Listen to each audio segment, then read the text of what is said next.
Today is the Soul Path Community Friday class, and we're going to talk about Venus retrograde. And we'll talk about it in general. I've got a few slides to share with you. And then if you're here in person, we will look at some charts of people in this group and talk about how this particular Venus retrograde might affect you. And maybe that you are experiencing it already. Let's see. So here's the chart. It actually began on March 1st, a few days ago, and goes until April 12th. So April 12th is when it goes direct. When it went retrograde, it was almost at 11 degrees of Aries, and it's going to be 24, 25 degrees of Pisces when it goes forward. So we have two different signs, and depending on where that is in your chart, this is where you will be experiencing the review energy. Now, so often, especially on the internet, we find that people are fear-mongering about retrogrades. And I want to stress that this is not a time to be afraid. There are some things that happen. It's kind of interestingly enough, Venus, without even knowing astrology, everybody knows Venus has to do with love and beauty and relationship. It's part of our culture, Venus, as a concept, as an archetype. Interestingly, changes in wars, like wars started, and conflicts and difficulties often come about when Venus turns retrograde. There's an astrologer, Nick Dagan Best, who does a lot of work on that. So if you can find his lectures or his writing about Venus and history, you'll see this whole other aspect of Venus. And I would say that the March 1st date is probably quite aligned with the spectacle that happened at the White House with Zelensky and the current president, switching alliances or making alliances that he's always had more visible with Russia. So that, in my sense, that sort of turning of the world order is very much connected to this particular Venus retrograde at 11 degrees of Aries. Now, and just for context, because whenever something happens, everything else that's happening in the sky at that moment is baked into the quality of the experience. And so we can see right here, Venus at 10 degrees, 50 minutes of Aries, very close in that moment to the moon in Aries. We won't worry much about, Chiron and vertex for this particular experience. Vertex is fated connections. It's not too relevant in a chart like this, but Chiron maybe is, because it reminds us that we're all healing Aries energy at this point in time, trying to bring it into the highest levels of life force and vitality, and where we feel disempowered, or maybe even overly Aries like too much, too fast, too self-oriented. But normally Chiron is where we experience a lack of that sign, or a false idea about our lack of that sign. Then we have this huge stellium in Pisces, and the sun, of course, where the light is being shone. So light to spiritual intuitive principles, Saturn helping us ground that energy, Neptune, which has been in Pisces since 2011, continuing to flood us with this energy. And now Neptune is moving into Aries at the end of the month, and Saturn will move into Aries at the end of May. So there's something about this Venus retrograde, Aries to Pisces. It's very connected to these huge planetary shifts that we're experiencing now, that are setting us into a whole new cycle that officially launches in February of 2026. But we're feeling it all year. All year, Saturn, the planet of mastery, success, and structure, what helps us bring things into the structure of our world to embody our spirit. And Neptune, the part of us that seeks oneness and bliss and unconditional soul-centered connection, vibrant, transcendent creativity. That Neptune, which has been for all these years in Pisces, fully glowing with the highest frequencies of those energies, as well as the shadow, the pandemic, tragic losses, hurricanes, fires, floods, but especially the water damage is connected to Neptune, the dissolving and losses of, just even aspects of our existence. This is related to Neptune and Pisces. And lots of creative ideas, progressive ideas, caring and compassion have come into our world during this period with Neptune and Pisces. And then the last few years, Saturn has been asking us to be disciplined and connect to our spiritual path in a grounded, serious way. So as this Venus retrograde begins, we find ourselves deeply immersed in Pisces qualities, and Mercury, especially how we think, how we communicate, is in Pisces.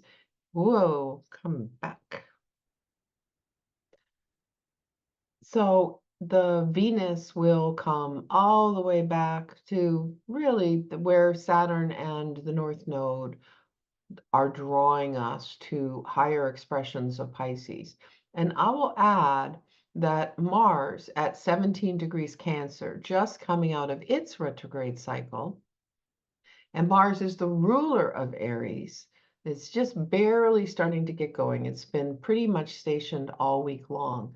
And it's in a trine to Saturn. And the sun over this next week is building into an exact trine with Mars. So Mars and Venus are tightly related. We think of Venus, and I'll get to all the details of Venus in a moment, but one key aspect of Venus is the attraction of relationship, resources, what we desire. It's attracting, drawing to us what we want. And Mars works hand in hand with Venus. Mars goes after what we desire. So Venus tells us how we embody our desire, what our desires are. And then Mars says, okay, Venus, I'm going to go get it. So we've had this review, Mars retrograde. It started around 6 degrees of Leo and went all the way back to 17 Cancer. And now, even though it's going forward, and we would say, yes, now we can go after what we want, we are carrying along in a flowing way. That's the essence of a trine, right? Flowing, harmonious, smooth. It's connecting to all that Pisces energy. That tells us that this is a time period where the integration of our love and compassion and spiritual values is essential for the next steps, the direction forward. And even if you think about Mars as the war planet, what's worth fighting for? And this construct says what's worth fighting for is home, family, nurturing, love, connected to compassion, honoring our intuitive self, honoring high spiritual frequencies. Jupiter's another significant planet, which was retrograde last year for quite a while and has now gone forward. It's in Gemini, and it's asking us to find the meaning of life by opening our minds, by learning more, by understanding how other people are thinking. And, from that perspective, that, we make sense of life. We discover the meaning of life. And it is in a challenging relationship with the sun in Pisces. So, we know that what's going on in this moment is there's a challenge that needs a creative solution between the part of us that might be wanting to make choices based on compassion and care, and the part of us that maybe is coming from a more intellectually grounded position. Now we get to see the flowers. So, quick reminder of Venus. Again, attracting and stabilizing relationships as it relates to being the ruler of Libra, attracting and stabilizing resources as it relates to being the ruler of Taurus. We say resources, money, possessions, food, we even add skills, right? What are your skills that make you money? Then you've got the money, what do you spend it on? Food and shelter and all the basics to keep you safe and secure is all about Taurus. So Venus has a hand in that. And we often forget maybe a little bit about that and think about mostly the relationship piece. What we value is something that we connect to with Venus. Artistry, Pisces and Neptune brings us transcendent creativity, creativity that causes us to feel something, to be in connection with our soul, our consciousness. Whereas Venus brings us the beauty of artistry. It brings us beautiful pictures, such as if these flowers, this is a photograph. So that's a very Venusian photograph.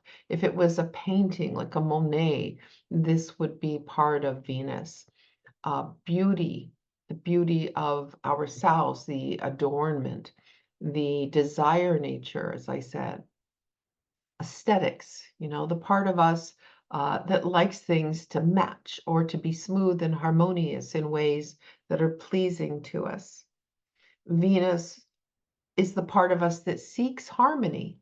Harmony on one hand, maybe what we're passionate about, supports us in negotiating because Venus wants to see fairness and balance and look at all people that are engaged, all stakeholders.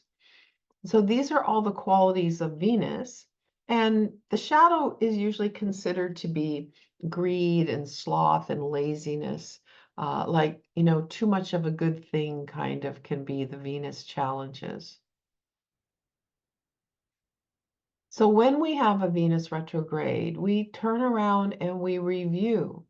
It's an internal process. It happens about every 18 months.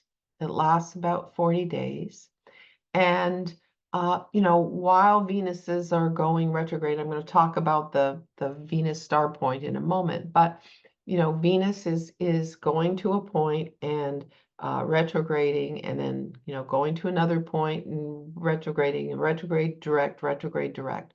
But there's also another process called Venus star point that is about the alignment of Venus and the Sun. In the retrogrades, we are reevaluating, reflecting, and realigning our relationships, values, and desires. There's a lot of emotional reflection. We'll often just think of a past relationship out of the blue, or someone will contact us, especially these days where we have social media. People from high school or college can look us up and find us. That's a very common experience with Venus retrograde. But at a minimum, it'll be an internal process where you're going to consider relationships that you've had and reflect on how and why they went the way they did, how you feel about them now. And you can find yourself reviewing your patterns, your habit patterns in love, patterns that relate to your self-worth, and even your finances. Ultimately, though, as we know, everything is within, right? Everything outside is a reflection of us. So it's really important that in your Venus retrograde, that you are not just thinking about other people and their bad habits or flaws or the difficulties, that you're taking it to an internal place and you're understanding who you are, what you are attracting to you, why you're attracting certain things to you, people or experiences, and using the Venus retrograde to align with what matters. And this will depend totally on where it is in your chart. So wherever it starts here in Aries and going all the way back into Pisces, where is that for you and what does it mean for your personal evaluation? Now, here are the retrograde dates going back a few years, and you can start to see the way that there is this, you know, beautiful repetitious flow that's just a couple of degrees off. So if we can go to March 2017, the 13 Aries, and then in the 2018 retrograde was 10 Scorpio. Then 2020, 22 Gemini. 2021, we had 26 Capricorn. And 2023, 28 Leo. And then here with this March 1st one, we're back to Aries at 11 Aries. So you can see we're 2 degrees off from where that one was. 2026, 8 Scorpio, up 2 degrees from that Scorpio. Then we have 2028, 20 Gemini, 2 degrees from there, and 24 Capricorn. And so as Venus is going retrograde and direct, it creates this beautiful pattern as if it was woven by the most amazing weaver. And this is the energy. We're all hurtling. We're on rocks, hurtling through the sky, twirling, going in circles. And meanwhile, Venus manages to create this level of perfection. Now, the Venus star point, which is a system of analyzing Venus in your personal life, very much from Ariel Gutman. If you're interested in the Venus star point information, she is the master and has a school that teaches it. And basically, with the Venus star point, you're mapping the Venus-Sun conjunctions, which you start with the pre-birth one, and then you look at the 2 conjunctions before and after your birth. And from there, you have like your own star point that is something that can be interpreted in terms of who you are in terms of relationship. Some of us are born in morning star time, which means that Venus rises before the sun, and others where Venus is an evening star. So that's just another really important aspect of understanding the details of Venus.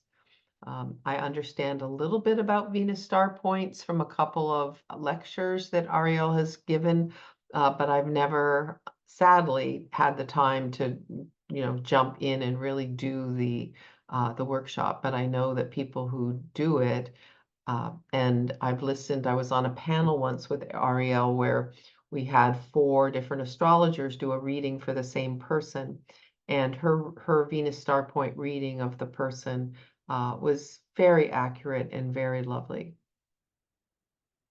And that is it for our little Venus lecture. And let's talk a little bit more about Venus and your experience of it, and we will look at our charts.